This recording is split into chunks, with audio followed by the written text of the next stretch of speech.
갈라디아서 4장 12절에서 16절 함께 말씀을 들어보겠습니다.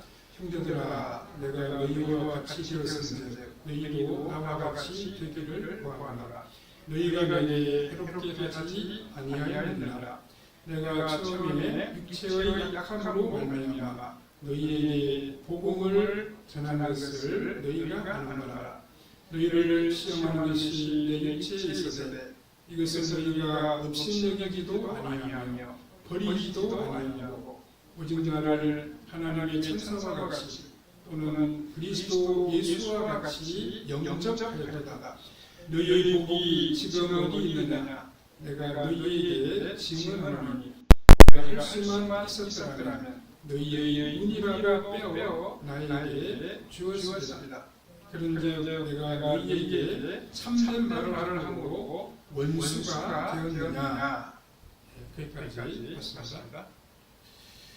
오늘은 바울과 갈라디아 교회의 관계라는 제목으로 말씀을 하겠습니다.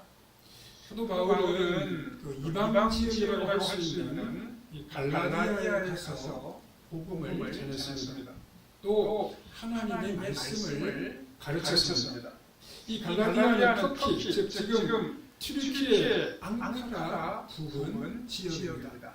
그러니까 지금의 그 옛날 터키 지역이라고 생각하시면 여러분 좀 이해가 되실 것 같습니다.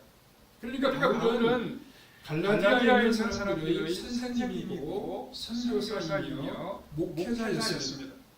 이 가르치고 전하는 바울과 듣고 배우는 이 갈라디아 사람들은 서로 어떻게 지내겠습니까? 대부분의 사람들은 선생님이나 목회자와 가까이 지내려고 친밀하게 지내려고 합니다. 그리고 좋은 관계를 유지하며 서로에게 도움이 되려고 하죠. 처음에는 이 바울과 갈라디아 교인들의 사이가 아주 좋았습니다.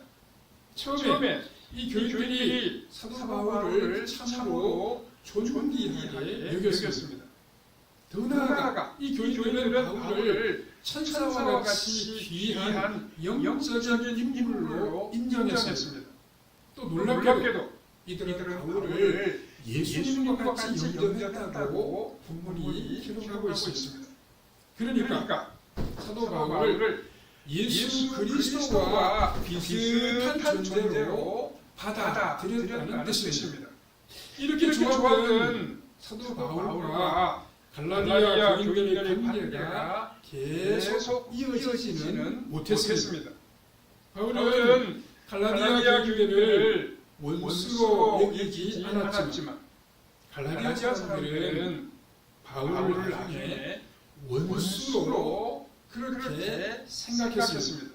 즉 갈라디아 교인들은 자신들에게 사도 바울이 필요 없는 존재라고 그렇게 보았습니다. 나아가서 바울을 자신들을 해롭게 하는 사람으로 취급하기까지 했습니다. 우리는 오늘의 본문에서 사도 바울과 갈라디아 교인들의 사이를 잠시 살펴보므로 주님께서 주시는 교훈을 함께 받아야 하겠습니다. 첫 번째로 바울은 갈라디아 사람들에게 복음을 전하고 그들과 똑같이 살려고 했습니다. 12절에 보시면 형제들아, 내가 너희와 같이 되었은즉 너희도 나와 같이 되기를 구하노라. 너희가 내게 해롭게 하지 아니하였느니라. 이렇게 말씀하고 있습니다. 선교사들이 어떤 지역에 들어가서 그 지역 사람들을 잘 이해하는 것은 복음 전파를 위해서 너무나도 필요한 일입니다. 복음을 전하는 그 사람들에게 가까이 다가가야 하고 그 사람들의 생활과 문화를 존중해 주어야 합니다.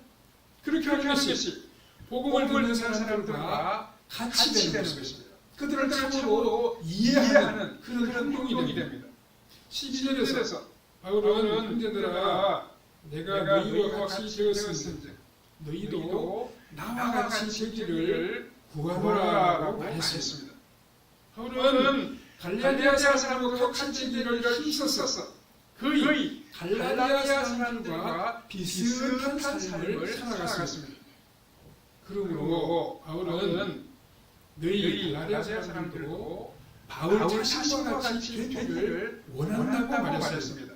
즉 복음을 받아들이고 예수 그리스도를 구주로 믿으라는 것입니다.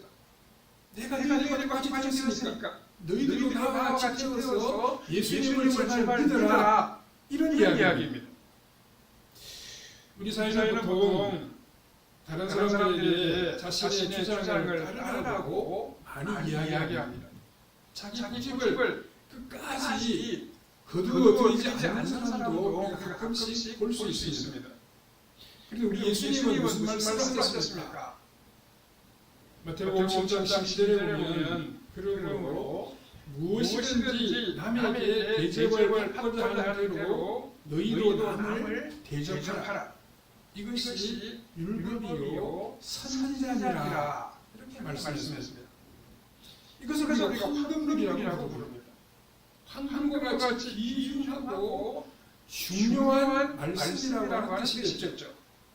이 황금률은 다른 사람이 나에게 해주기를 바라는 일을 내가 먼저 그 사람에게 해주라는 것입니다.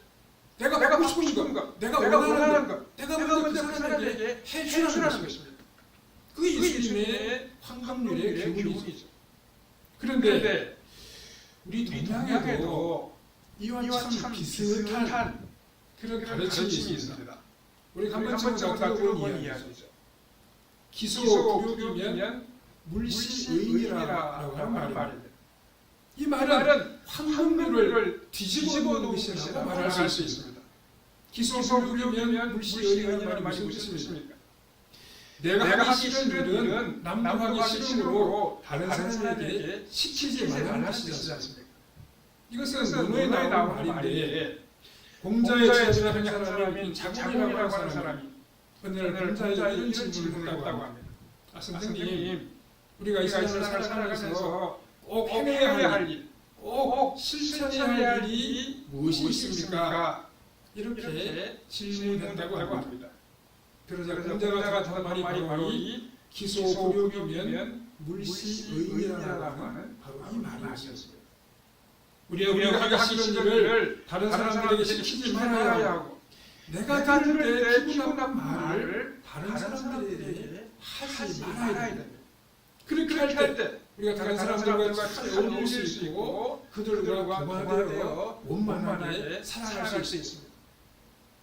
사도 바울은 유대인이며 당대의 철학을 깊이 공부한 아주 뛰어난 학자였습니다. 그런데 그는 자신의 학식을 내세우지 않았고 학자로서 존경을 받으려고 하지도 아니했습니다. 바울은 과거에 전혀 알지 못했던 이방인 사회에 들어가서 그 이방인들과 똑같이 살아가려고 노력했습니다. 왜 그랬습니까? 복음 때문에 그렇게 살았습니다. 그런 오직 복음을 사랑으로 이방인 갈라디아 사람들이 구원 얻기를 소망했습니다. 이것 때문에 바울은 자신의 기도보다 포기했고 갈라디아 사람들처럼 살아갔습니다. 바울은 고린도전서 9장 10절에서 13절에서 내가 모든 사람에게 자유로우나 모든 사람에게 종이 된 것은 더 많은 사람을 돕고자 합니다. 너희들에게 내가 유대인과 같이 된 것은 유대인들을 얻고자 하며 율법 아래에 있는 자들에게 내가 율법 아래에 있지 아니하나 율법 아래에 있는 자가 같이 된 것은 율법 아래에 있는 자들을 얻고자 하며 율법 없는 자에게는 내가 하나님께는 율법 없는 자가 아니요 도리어 그리스도의 율법 아래에 있는 자이나 율법 없는 자가 된 것은 율법 없는 자들을 얻고자 함이라.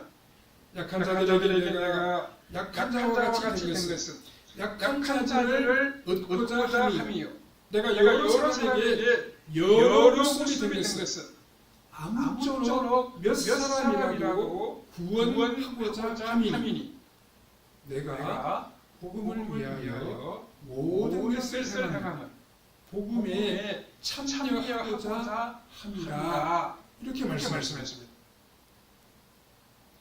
우리 이 말씀을 들으면서 어떤 생각이 납니까? 야, 참 바울 보통 사람이 아니구나. 정말 예수님께서 택하신 사람이고 복음을 위해서 온전히 헌신한 사람이라는 것을 우리가 알 수 있지 않습니까? 바울은 복음을 가장 중요하게 여겼습니다. 복음이 우리를 구원하고 새 사람으로 변모시키므로 바울은 이 복음이 전해진다면 그 어떤 자리에도 내려갈 수 있었습니다. 그 어떤 일도 행할 수 있었습니다.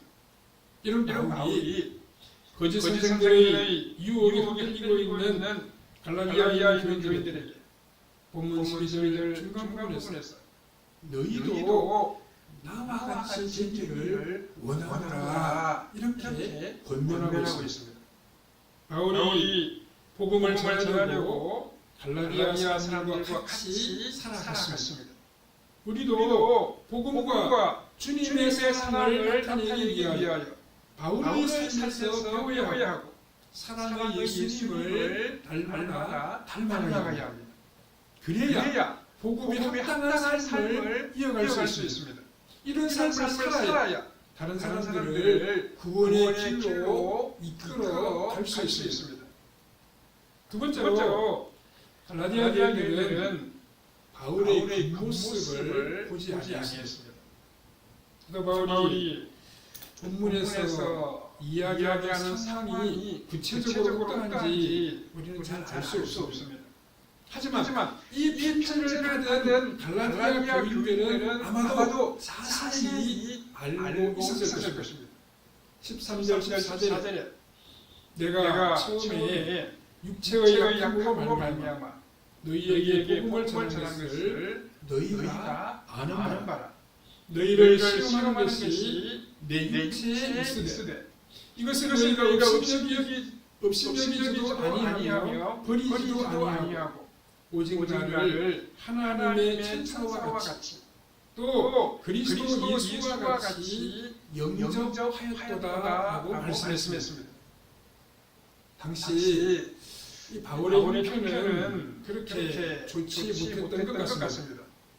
13절에서 말씀하는 육체의 약함은 바울이 루스드라에서 복음을 전하다가 유대인들의 돌에 맞아 거의 죽게 된 사건으로 많은 분들이 보고 있습니다. 이 사건이 사도행전 14장 17절 이하에 기록이 되어 있습니다.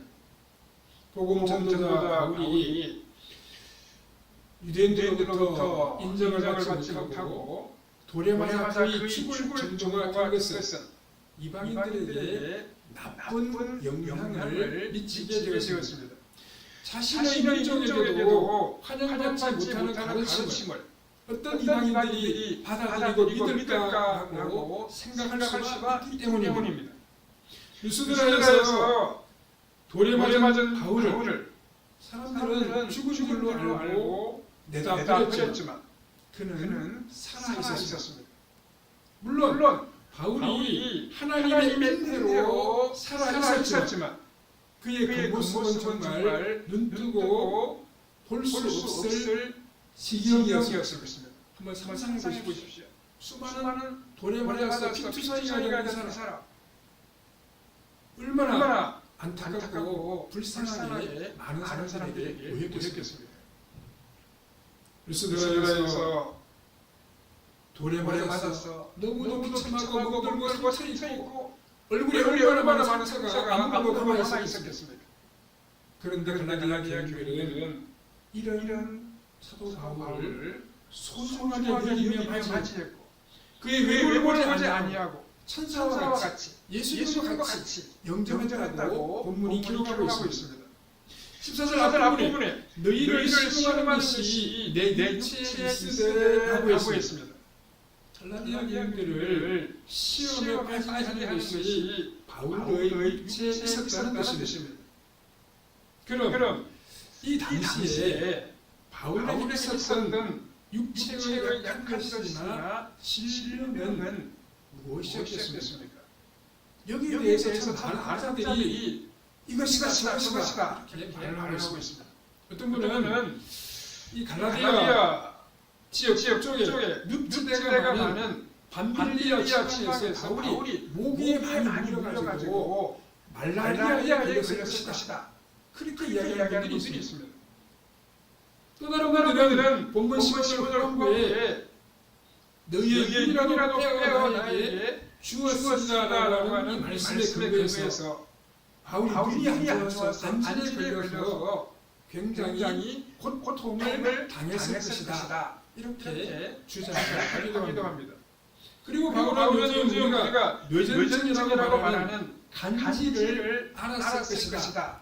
그렇게 주장하는 분들도 있습니다. 아무튼 바울의 몸이 약했던 것은 사실이었습니다. 하지만 갈라디아교인들은 이러한 육체의 약함을 가진 바울을 버리지도 아니했고 없인 여기지도 아니했습니다. 겉으로 드러난 그런 수만을 보고 말씀을 전하는 바울을 배척하지도 아니했습니다. 이렇게 하는 것은 갈라디아 교인들이 바울이 가르치면서 아마 두 가지를 보았기 때문일 것입니다.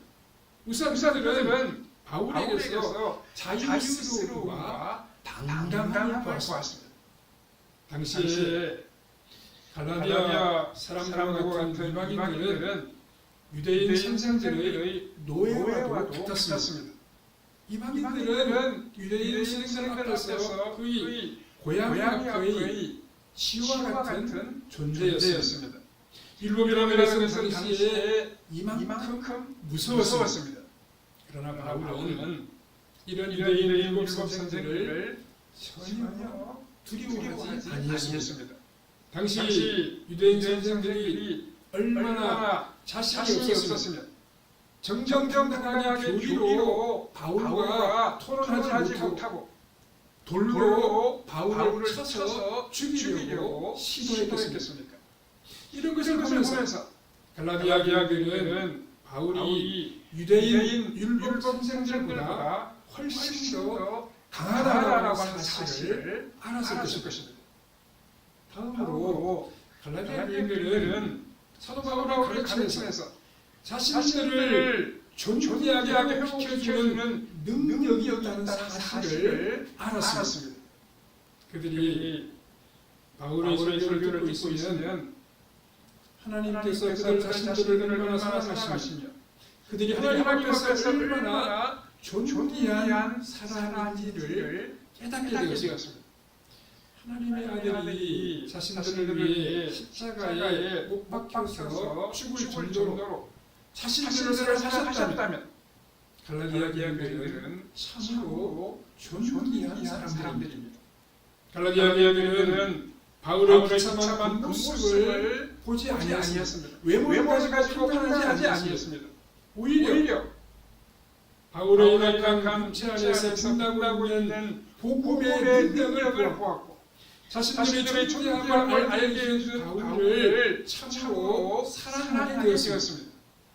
그래서 바울은 본문 15절 후반부에서 너희가 할 수만 있었더라면 너희의 눈이라도 빼어 나에게 주었으리라 이렇게 말했던 것입니다.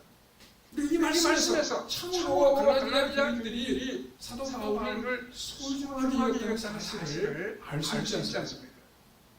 갈라디아 교인들은 진정으로 바른 복음을 들었고 이 복음의 소중함에 대하여 진심으로 반응을 나타내었습니다. 그런데 문제가 무엇이었습니까? 갈라디아 교인들의 이러한 신앙이 오래가지 못했다는 사실입니다. 세 번째로 바울과 갈라디아 교인들의 관계가 악화되었습니다. 이 마지막에 보면 10절은 우리 가슴을 아프게 그렇게 만듭니다. 그런즉 내가 너희에게 참된 말을 함으로 원수가 되었느냐라고 했습니다. 지금 갈라디아 교인들과 사도 바울의 관계는 너무나도 좋지 못했습니다. 이렇게 된 것은 바울이 갈라디아 교인들에게 바른 말을 했기 때문에, 바른 교훈을 그들에게 주었기 때문입니다.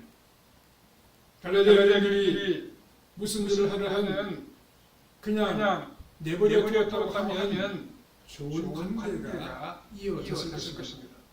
하지만 바울은 그들을 염려해서 또 신앙적으로 바로 세우기 위해서 듣기 싫은 말을 좀 해야만 했습니다. 갈라디아인들이 갑자기 나쁜 사람들로 변하는 것은 아니었을 것입니다. 그들은 여전히 하나님을 올바로 믿으려고 애쓰는 그런 사람들이었습니다. 이런 그들이 바울과의 관계에 큰 문제가 생겼습니다. 바울과의 사이가 과거에 좋은 관계가 이제는 아니었습니다. 그것은 이 둘 사이에 무슨 오해가 생겨서 이런 일이 벌어진 것은 아니었습니다. 오해가 생겼다고 하면 서로 만나서 이야기를 함으로 그 오해를 풀어갈 수 있습니다. 갈라디아 교인들과 이 바울의 관계가 악화된 것은 사도 바울이 자신을 지난 시대에 간섭한다고 여겼기 때문입니다. 또 자신들은 참 잘 믿어보려고 바르게 믿어보려고 하는 것을 사도 바울이 방해한다고 생각했습니다. 그 내용은 우리가 지금까지 살펴본 갈라디아서의 내용을 통해서 알 수 있습니다. 즉 갈라디아 교인들은 자신들은 충분히 이제 신앙으로 성숙했기 때문에 더 이상 복음의 유치한 상태에 머물러 있어서는 안 된다는 것입니다. 성도 여러분, 복음이 참 유치합니다, 그렇죠? 복음이 참 단순합니다, 그렇죠? 왜 단순합니까? 예수님 믿으면 죄사함 받고 하나님의 자녀가 된다. 예수님 믿으면 구원받는다. 예수님 믿으면 죄사함 받는다. 이거 너무나 단순하지 않습니까? 그렇죠? 갈라디아 사람 생각해보니까 이게 너무 간단하네, 너무 단순하네 이렇게 생각하는 것 같습니다. 그래서 그들은 아주 차원론 율법을 지키는 그런 삶을 살아야 한다고 생각했던 것입니다. 이렇게 여기고 갈라디아 교인들은 자신들의 신앙생활에 있어서 이제 사도 바울의 역할은 없다고 그렇게 여겼습니다. 우리는 왜 복음을 받아들이고 예수님을 믿은 후에 율법으로 다시 돌아가면 안 되는지, 율법을 지킴으로 구원받는다는 생각을 하면 안 되는지 갈라디아서를 통해서 확인해 왔습니다.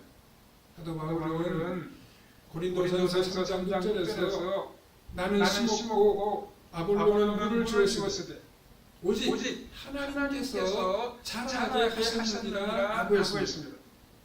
바울과 아볼로는 하나님의 말씀과 복음을 전했습니다.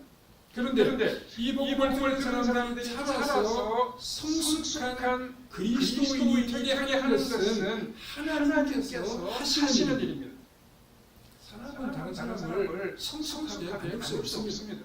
하나님께서 일을 하실 분입니다. 하지만 이것만이 전부는 아닙니다.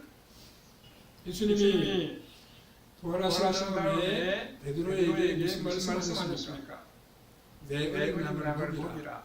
그러니까 내 어린 양을 잘 가르치고 참된 그리스도인으로 세워가라 그런 말씀이셨죠. 예수님은 내 어린 양을 먹이라는 말씀을 세 번씩이나 반복하셨습니다.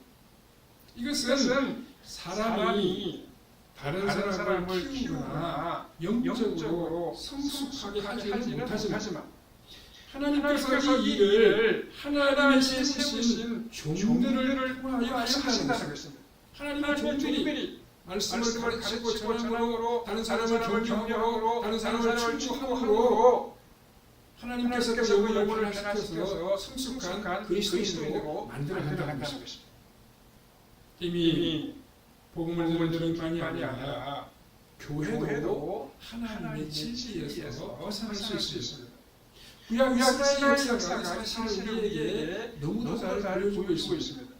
신약에서도 갈라디아 교회의 경우나 히브리서를 바라보는 교회의 경우를 통해서도 우리는 알 수 있습니다. 우리는 이미 믿었지만 계속해서 하나님의 말씀의 가르침을 받지 않는다면 잘못된 길로 갈 수 있는 연약한 사람들입니다. 그래서 주님이 우리 교회에 지도자를 세우셨습니다. 에베소서 4장 10절에 보면 주님이 교회에 세우신 지도자는 사도와 선지자와 복음 전하는 자와 목사와 교사라고 있습니다. 이 목사와 교사는 하나의 직분을 가리키는데 한 지역의 목회자를 가리킵니다. 우리는 주님이 세우신 이런 사람들을 통하여 지속적으로 하나님이 주시는 교훈을 듣고 받아들여야 됩니다. 그들은 양의 목자입니다. 우리 주변에는 우리의 영혼을 훔쳐가려고 하는 도둑과 같은 악한 사람들이 너무도 많이 있습니다. 양의 목자는 양들을 지키는 양의 보호자이며 인도자입니다. 그러므로 우리는 주님이 세우신 종들의 가르침이 성경에 위배되지 않는 한 순종하고 따라야 합니다. 바울과 갈라디아 교인들이 처음에는 관계가 너무 좋았고 서로를 아끼고 사랑했습니다. 그러나 바울의 가르침을 따르지 않을 때 그 교인들은 바울을 원수와 같이 생각했습니다. 성숙한 그리스도인이 해야 하는 것은 믿음이 어린 신자들을 격려하고 또 시원하는 일입니다. 또 믿음이 약한 신자들이 말씀에 응답 생활을 하고 복음에서 벗어날 때 그렇게 하는 것은 아니라고 말해줘야 됩니다. 교회 신자들은 하나님의 말씀을 잘 가르치고 성도들을 벗어나며 항상 믿음의 바른 길로 가도록 격려해야 합니다. 성도들은 기도자의 하나님의 말씀에 관한 가르침을 잘 듣고 말씀에 순종해야 합니다. 그렇게 할 때 주님이 주시는 은혜의 풍성함을 누릴 수 있습니다. 신앙생활의 부유함을 맛볼 수 있습니다. 이렇게 살아가고 교회가 평안하게 되고 우리 삶이 영적인 부유함과 감사함이 가득한 삶을 계속해서 이어갈 수 있습니다.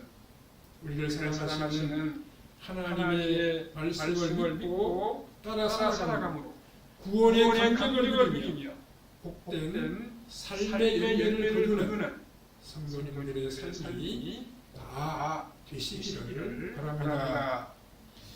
은혜로우신 하나님 감사합니다. 오늘 우리에게 믿음을 주셔서 주님 앞에 나오게 하시고 주의 말씀을 듣고 상고할 수 있는 복된 시간 주시니 참 감사합니다. 우리 모두가 하나님의 교훈과 가르침을 잘 듣게 하시고 그 가르침을 따라 믿음으로 살아감으로 하나님 주시는 영적인 부유함과 이 땅의 풍성함을 누리는 우리의 발걸음이 되게 하여 주시옵소서. 순종이 제사보다 귀함을 항상 기억하고 하나님의 뜻을 따라 살아가는 우리 아름다운 신앙생활이 계속 펼쳐지도록 은총을 베풀어 주시기를 원하옵고 예수님의 이름으로 기도하옵나이다. 아멘.